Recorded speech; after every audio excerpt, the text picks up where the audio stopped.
look like Tommy Rees is telling the truth about Shedeur Sanders potentially playing and what it's like, Coach, at the bout, speaking about Shedeur Sanders and his offense. Now, we know the Browns' offense cannot get going in any shape, form, or fashion. It is pretty much a nightmare out there for this team. Now, Tommy Rees spoke with the media today.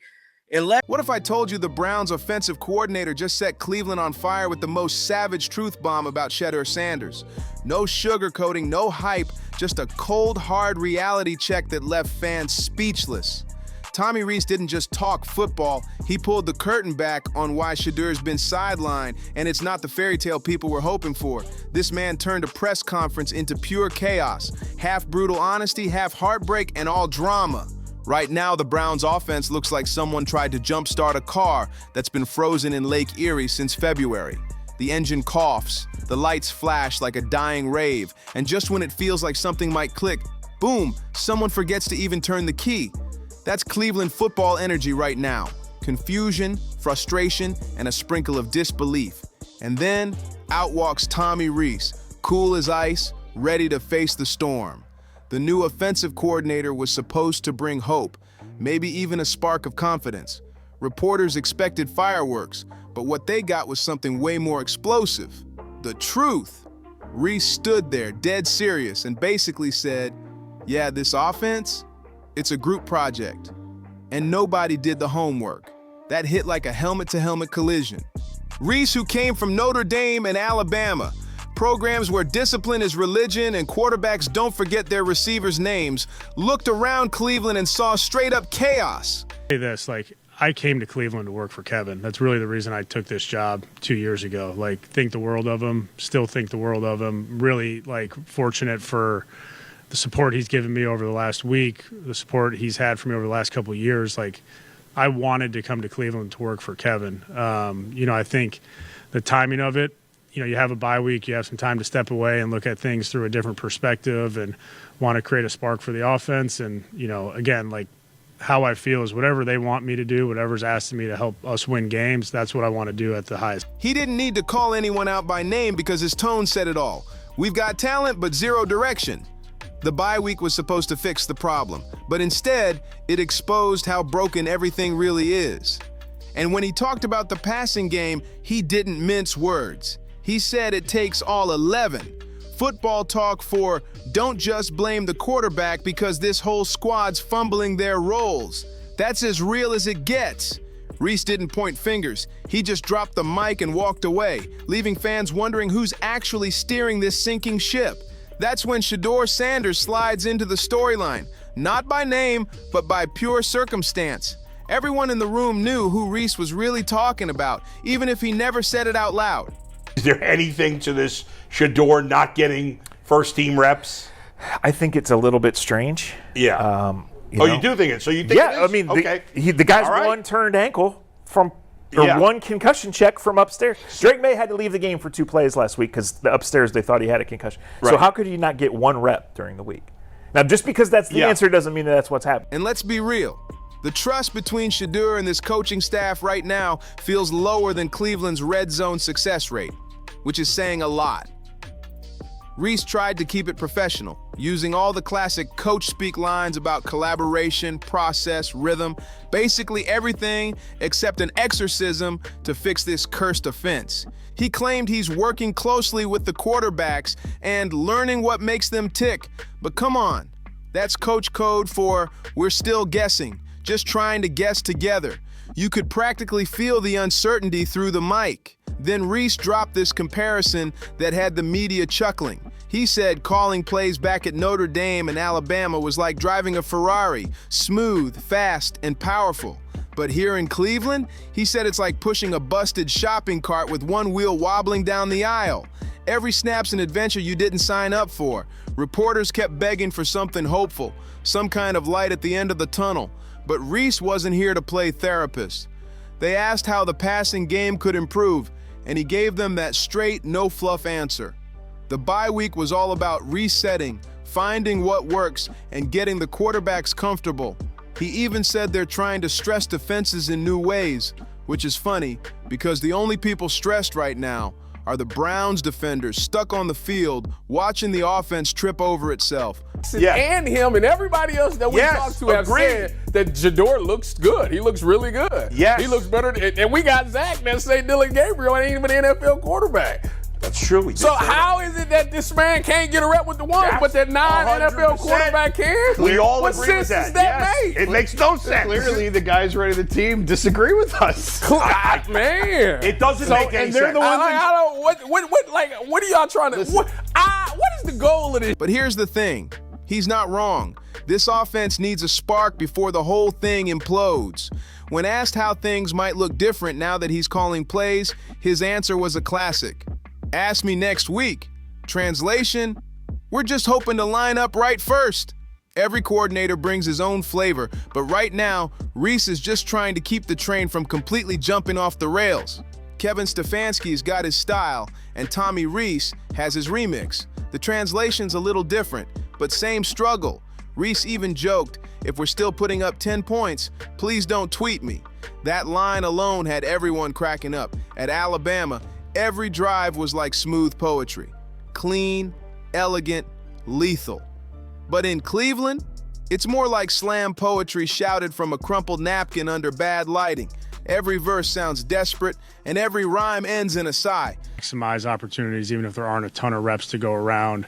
You got to be creative with how you create some extra reps, specifically to get Shedeur ready if you can't get a bunch of reps there. So the good news is both guys are bought in and doing a good job of working hard and understanding how important those opportunities are, to be ready for the team. So it is a unique situation. I don't know how many times it's probably happened, but probably not a lot. And we have the right two guys mentally right now in their demeanor and how they're prepping and how they're coming to. It's not that Cleveland doesn't have talent. Oh, they've got plenty. Receivers, tight ends, running backs, the whole buffet. But as Reese bluntly put it, having weapons doesn't matter if nobody knows how to use them. The Browns' offense right now feels like trying to build IKEA furniture without the manual. A pile of good parts and zero idea what the final picture's supposed to look like. Every week, they try a new combo of plays hoping anything finally works. That's coach speak for, I'm saying nice things about my boss, but make no mistake, and I've got the keys now. Still, Reese isn't selling miracles. When asked what fans should expect from his system, he sidestepped every label like a veteran politician. He talked about making receivers more comfortable and cutting down on drops, which sounds great. Except in Cleveland, dropped passes are practically a seasonal tradition. You can almost mark your calendar for it. The funniest part? Reese still believes in rhythm. He said it like rhythm could just be downloaded off the App Store. But let's be real. This offense doesn't need rhythm. It needs a seance. Somebody call a medium because this playbook feels haunted. And that's where Shedeur Sanders sneaks back into the picture. Fans are convinced the rhythm will appear the second he steps under center. They wanted him out there yesterday. But Reese is living in the real world, not fantasy football. He's not about to toss Shedeur into this storm and pray lightning turns him into Superman overnight. That's not my place, to answer, to even be able to give the answer to that. I feel like it's not in my control. So I'm not even going to think about that or have that even in my thought process of why it is. Like, there's a lot of people that want to have the opportunity to be at this level, and I'm here, and I'm thankful to have the opportunity. So whenever that is, it is. But it doesn't make me feel down or it doesn't make me feel left out or anything because I know who I am as a person, I know who I am as an individual, and I know. He's seen this movie before. Young quarterbacks hyped to the moon, fans screaming for change, and then reality hits like a defensive tackle. Reese knows patience is key, even if that's a word Browns fans barely remember anymore. Reese opened up about how his past experiences shaped him, learning to block out the noise, handle pressure, and lock in on execution like a sniper. And yep, he confirmed it. He's staying in the booth. He even called it the best vantage point, which honestly makes sense. Up there, he doesn't have to see the heartbreak on fans' faces every time the offense stalls out. From that perch, it's just him, the headset, and the haunting echo of missed opportunities bouncing off the stadium walls. Reese has the pedigree, no doubt. He knows how to make an offense sing, But this Cleveland gig, it's more like taking over a garage band where half the members forgot how to tune their instruments. He's rewriting the sheet music, begging everyone to play the same song before the next gig turns into noise. He's got the vision, but man, the work ahead looks brutal. And in the middle of all this chaos, Shedeur Sanders is quietly waiting. Been thrown in situations against some tough competition, tough guys. So that goes to show you that Dillon Gabriel is getting all the reps in training camp and in practice, because Tommy Rees just said himself, he's been thrown in situations with some stiff competition. That means that he's going up against the first team Cleveland Browns defense in practice. Shedeur Sanders doesn't get them opportunities. Sharpening his game, studying, absorbing every detail. You can picture him standing there, maybe even smirking at the circus around him, because deep down, he knows his time's coming. Just not yet. Not while Reese is still trying to get the bass player to stop drumming. Reese doesn't hate the spotlight. He just hates the fake hype. And in a league built on illusion and delusion, that kind of honesty hits different. It's like a splash of ice-cold truth in a stadium full of boiling takes. But make no mistake, he's not done talking. In Cleveland terms, that means no one's crying during film sessions anymore. It doesn't make sense that he's a second string now and he's not getting any first team reps. It also doesn't make sense that he's not being considered to play any games this year, regardless of what we've been hearing. But this is the first time I've actually heard something that has to do with the planning and the development of any of the Browns quarterbacks, especially when it comes to Shedeur. They are being honest. Well, he is being honest. Tommy Rees is being honest with saying that, like, look, he's not going to get a ton of looks, but we're going to maximize what... At least not this week. Reese is preaching something this city hasn't heard in forever. Continuity. Something the Browns haven't had since the Reagan era. When a reporter asked if he planned to let the tight ends cook, Reese couldn't hide the grin. They've been cooking, he said, just not the right dishes. That's classic Reese. Dry humor with a dose of sting. He's out here tightening bolts, scraping off rust, and preaching patience. The players are starting to listen, even if the fans are already daydreaming about Shedeur Sanders running wild under center. But Reese isn't handing out fantasies. He's a mechanic, not a magician. And right now, this Browns offense is still up on the lift, missing half its parts and waiting for the engine to finally roar. It's that time of year again. Cleveland's trying to figure out what offense even means anymore. New playbook, new coach, same confusion. It's like they hit the reset button just to end up right back where they started. And standing dead center in the middle of this glorious storm is Tommy Rees, fresh off the Alabama roller coaster, and now holding the clipboard in Cleveland like, what did I just sign up for? Teaching this team rhythm is like trying to teach a cat to swim. Tommy Rees, the offensive coordinator, just came out and said, because like I told you guys, it's a lot of smoke and mirrors with this Shedeur Sanders situation, man, because we've seen footage of him in practice lighting it up. We've seen media reports. We've seen the fan out there in Cleveland on their radio show and their podcast talking about Shedeur Sanders is lighting it up in practice. And a lot of people have been at practice and they seeing what Dillon Gabriel is doing and they saying he's looking a little predictable. Pure chaos from the first splash. The man's barely unpacked his bags and he's already knee-deep in quarterback drama.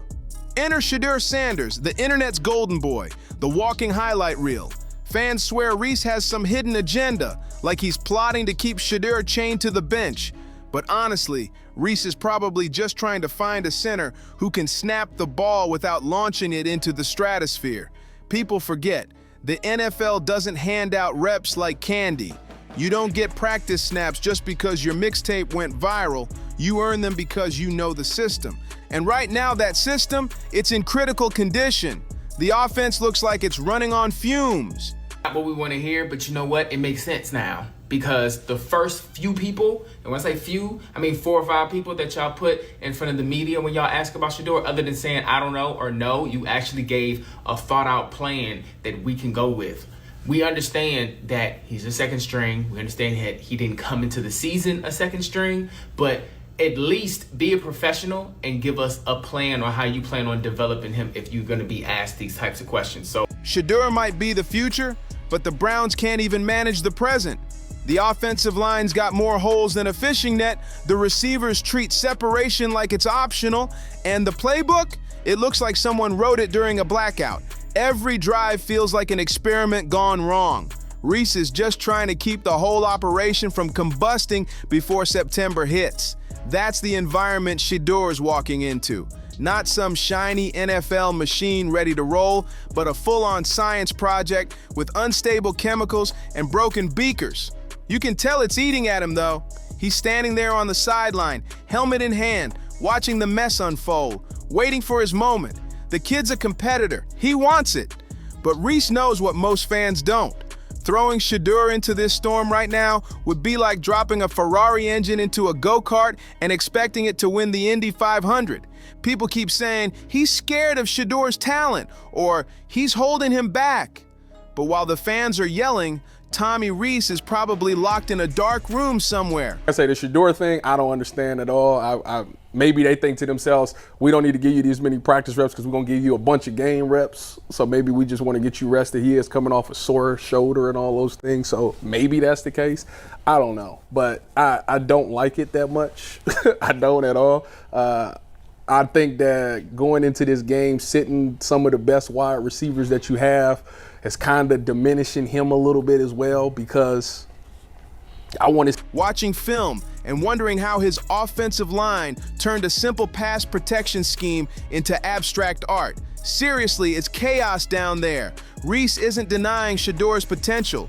He's just being real. The kid's got the arm, the swagger, the vision, all the tools you dream about in a franchise quarterback. But none of that matters if the offense can't protect him long enough for him to even show it. Let's be honest. Cleveland's protection plan right now looks like something sketched with crayons on a napkin. The poor guy's been in town for 5 minutes and already sounds like a therapist trying to calm a locker room on the verge of a nervous breakdown. Reese came in to fix football. Now he's running group therapy sessions for linemen. And you have to respect him for it.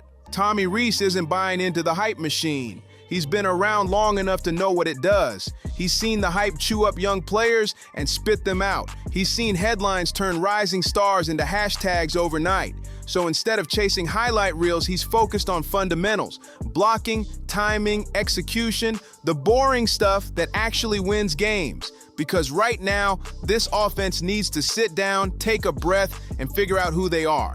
Every first down feels like an accident, and Reese is determined to change that. You can already feel his impact. Is going on behind the scene? How can this kid that was rated as a late first-round draft pick not get on the field for a team that sucks?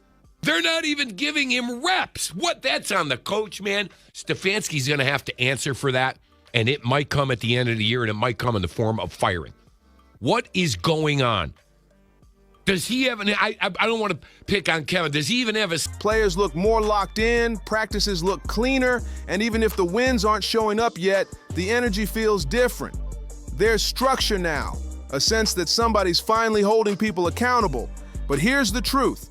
Reese isn't here to entertain fans or chase applause. He's here to build something real, something that lasts. And if that means ruffling feathers along the way, so be it. Something that doesn't crumble the second adversity shows up. That's what Tommy Rees is trying to build. For the first time in forever, the Browns might actually have a coach who values development over drama. And that's the hilarious twist. Fans are losing their minds not because Reese is messing up, but because he's finally doing his job right. He's choosing structure over chaos, logic over hype, and patience over panic. So when you see those wild headlines screaming that Tommy Rees was brutally honest about Shedeur Sanders, just know this isn't some petty drama, it's discipline. He's not attacking anyone, he's just saying what every coach wishes they could say. Let's learn how to play as a team before we start building statues. That's the real message. Reese knows the spotlight will find Shedeur soon enough. Talent like that can't stay hidden forever. But he also knows the NFL doesn't pay for potential. Yeah. And this is going, I mean, no disrespect to all you Shedeur lovers. Oh boy, here it comes. But if Shedeur Sanders was a bona fide first round pick, Yes. there will be nothing that will stop an That is correct. organization You from are taking that guy. 1,000% You are correct. Because I just watched, what's the kid from Marshall? But there won't He be had people, like a there'll be dumb- people that won't believe you, but you're right. Now, that being said, not that we want to go down this whole road, I don't think he dropped to the 5th round. I as a agree. talent. No, I agree with you. He didn't. He didn't get taken. I agree. Not getting taken in the first round. That was Clearly, talent. watching him in practice right now tells you that It pays for production, and production only happens when the system works. That's why he's not here to coddle egos, chase headlines, or hand out instant gratification. He's here to rebuild this offense from the ground up, brick by brick, snap by snap. Sure, it might look messy, it might be awkward, and yeah, there'll be moments that make fans laugh just to keep from crying. But that's the process. Cleveland doesn't need another miracle speech or a shiny quick fix. It needs a real plan. And finally, it feels like someone's got both hands on the wheel steering this ship with purpose. So yeah, Reese was brutally honest, but that's good news. It means the Browns finally have a grown-up in the room. And when the dust settles, maybe, just maybe, Shedeur Sanders will step onto that field, not as some desperate savior, but as the reward for doing things the right way. And in Cleveland, that alone would be a miracle worth cheering for. Don't forget to like, subscribe, and share, and I'll see you on the next one.